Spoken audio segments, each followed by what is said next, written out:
Hey guys, today we're reading chapter 26 of Charlie and the Chocolate Factory. It's called The Television Chocolate Room.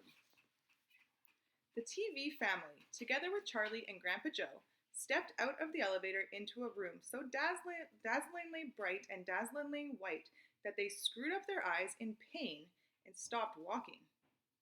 Mr. Wonka handed each of them a pair of dark glasses and said, "Put these on quick! And don't take them off in here, whatever you do. This light could blind you." As soon as Charlie had his dark glasses on, he was able to look around him in comfort. He saw a long, narrow room. The room was painted white all over. Even the floor was white, and there wasn't a speck of dust anywhere. From the ceiling, huge lamps hung down and bathed the room in a brilliant blue-white light. The room was completely bare except at the far ends. At one of these ends, there was an enormous camera on wheels, and a whole army of Oompa Loompas was clustering around it, oiling its joints and adjusting its knobs and polishing its great glass lens. The Oompa Loompas were all dressed in the most extraordinary way. They were wearing bright red spacesuits, complete with helmets and goggles. At least they looked like spacesuits, and they were working in complete silence. Watching them, Charlie experienced a queer sense of danger. There was something dangerous about this whole business, and the Oompa Loompas knew it. There was no chattering or singing among them here, and they moved about over the huge black camera slowly and carefully in their scarlet spacesuits. Interesting. Did you get a good visual of the room and what Charlie is taking in? Here's the picture that they're sharing. There's the Oompa Loompas working on the camera. It's interesting how Charlie picked up on the cues of the room. So he's noticing that the Oompa Loompas are quiet and they seem to be working carefully. So that makes Charlie understand without being told. So he's inferring that there's danger, that this is a dangerous job. So that's a big skill that we've been working on all year, right? Inferring, figuring out what's actually happening based on the facts we're given, but that the information we aren't told exactly that this is dangerous. We're just making that connection. So Charlie's doing a really good job of inferring right now, and lots of you are doing great jobs of making inferences more and more. At the other end of the room, about 50 paces away from the camera, a single Oompa Loompa, also wearing a spacesuit, was sitting at a black table gazing at the screen of a very large television set. Uh-oh. Television set. Is anybody making a prediction in their mind right now? I'm worried about Mike TV myself. What's going to happen to him? That's what I'm thinking. I'm asking myself. "Here we go!" cried Mr. Wonka, hopping up and down with excitement. "This is the testing room for my very latest and greatest invention, television chocolate." "But what is television chocolate?" asked Mike TV. "Good heavens, child, stop interrupting me," said Mr. Wonka. "It works by television. I don't like television myself. I suppose it's all right in small doses, but children never seem to be able to take it in small doses. They want to sit there all day staring and staring at the screen." "That's me," said Mike TV. "Shut up," said Mr. TV. Okay, can you make an inference here? Why do you think Mr. TV is telling Mike, his son, to be quiet? If you were in the shoes of Mr. TV and you care about your son, what might you be thinking? What do you know about Mr. Wonka? What he's been doing, what's been happening in the factory this whole time? And now here's Mike saying, "I love TV, I love TV."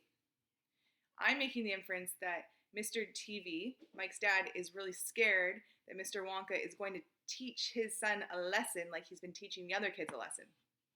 Were you able to connect those dots? Make that inference? Okay. "Thank you," said Mr. Wonka. "I shall now tell you how this amazing television set of mine works. But first of all, do you know how ordinary television works? It is very simple. At one end, where the picture is being taken, you have a large movie camera and you start photographing something. The photographs are then split up into millions of tiny little pieces which are so small that you can't see them. And these little pieces are shot out into the sky by electricity. In the sky, they go whizzing around all over the place until suddenly they hit the antenna on the roof of somebody's house. They then go flashing down the wire that leads them right into the back of the television set. And in there, they get jiggled and joggled around until at last every single one of those millions of tiny pieces is fitted back into its right place, just like a jigsaw puzzle.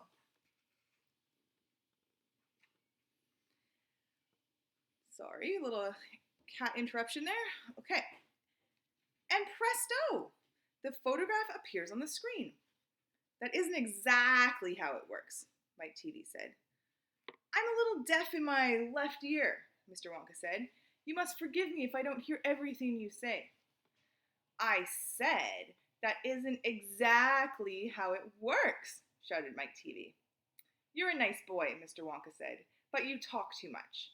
Now then, the very first time I saw ordinary television working, I was struck by a tremendous idea. Look here, I shouted. If these people can break up a photograph into millions of pieces and send the pieces whizzing through the air and then put them together again at the other end, why can't I do the same thing with a bar of chocolate? Why can't I send a real bar of chocolate whizzing through the air in tiny pieces and then put the pieces together at the other end, all ready to be eaten? Impossible, said Mike Teavee. You think so? Cried Mr. Wonka. Well, watch this. I shall now send a bar of my very best chocolate from one end of this room to the other by television. Get ready there. Bring in the chocolate. Immediately, 6 Oompa Loompas marched forward carrying on their shoulders the most enormous bar of chocolate Charlie had ever seen. It was about the size of the mattress he slept on at home. It has to be big, Mr. Wonka explained, because whenever you send something by television, it always comes out much smaller than it was when it went in. Even with ordinary television, when you photograph a big man, he never comes out on your screen any taller than a pencil, does he? Here we go then. Get ready. No, stop. Hold everything. You there. Mike Teavee, stand back. Uh-oh, what are you guys thinking? Do you have a prediction? What is going to happen? You're too close to the camera. There are dangerous rays coming out of that thing. They could break you up into a million tiny pieces in 1 second. That's why the Oompa Loompas are wearing space suits. The suits protect them, all right? That's better. Now, then, switch on. One of the Oompa Loompas caught hold of a large switch and pulled it down. There was a blinding flash. The chocolate's gone, Grandpa Joe shouted Grandpa Joe, waving his arms. He was quite right. The whole enormous bar of chocolate had disappeared completely into thin air. It's on its way, cried Mr. Wonka. It is now rushing through the air, above our heads in a million tiny pieces. Quick, come over here. He dashed over to the other end of the room where the large television set was standing, and the others followed him. Watch the screen, he cried. Here it comes, look. Oh, I totally thought Mike was going to get broken up into tiny pieces and sent too. That's interesting. The screen flickered and lit up. Then suddenly a small bar of chocolate appeared in the middle of the screen. Take it, shouted Mr. Wonka, growing more and more excited. How can you take it? Asked Mike Teavee, laughing. It's just a picture on a television screen. Charlie Bucket, cried Mr. Wonka. You take it. Reach out and grab it. Charlie put out his hand and touched the screen, and suddenly, miraculously, the bar of chocolate came away into his fingers. He was so surprised he nearly dropped it. Eat it, shouted Mr. Wonka. Go on and eat it. It'll be delicious. It's the same bar. It's gotten smaller on the journey, that's all. What do you think? Would you eat it? I don't know if I would. I might be a little bit worried. It's absolutely fantastic, gasped Grandpa Joe. It's a miracle. Just imagine, cried Mr. Wonka. When I start using this across the country, you'll be sitting at home watching television and suddenly a commercial will flash onto the screen and a voice will say, "Eat Wonka's chocolates. They're the best in the world. If you don't believe us, try one for yourself now." And you simply reach out and take one. How about that, eh? Terrific, cried Grandpa Joe. It'll change the world. Well, Mike TV survived.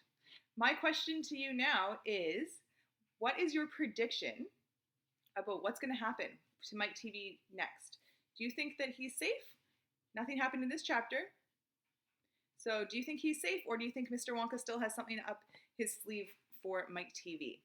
Okay, I want you to answer that question in your response, and I would like details, please. So not just a one sentence. I would like you to answer the question starting with, I think my prediction in the next chapter is that Mike TV is safe or not safe, and then all your reasons explaining exactly why. Okay, great job, guys. That was an interesting chapter. So this is Miss Gurry and Bonnie saying goodbye. Have a good day.